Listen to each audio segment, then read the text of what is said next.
nasama ako dun sa listahan, pero hindi naman ako nakaupong congressman, kaya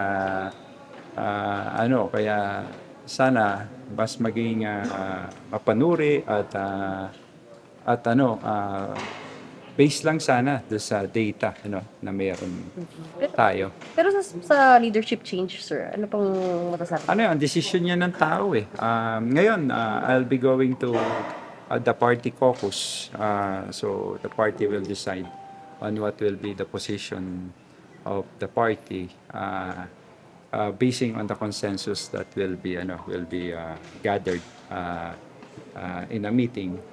Nagmi-meet ang mga partido ngayon para sa mamayang session.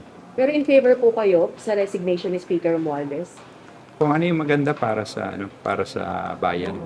Yun ang tingin ko dapat mapag-usapan. Sir, tingin niyo po ba maganda sa bayan yung pagre-resign ni Speaker Romualdez?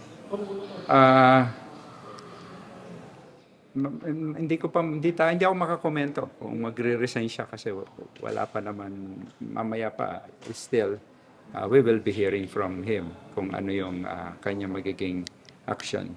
Tulad nga ngayon, dumating ako dun sa meeting consultation with in the speaker's office. Yun nga lang, late ako eh, kaya pupunta ako ngayon dun sa party caucus para maging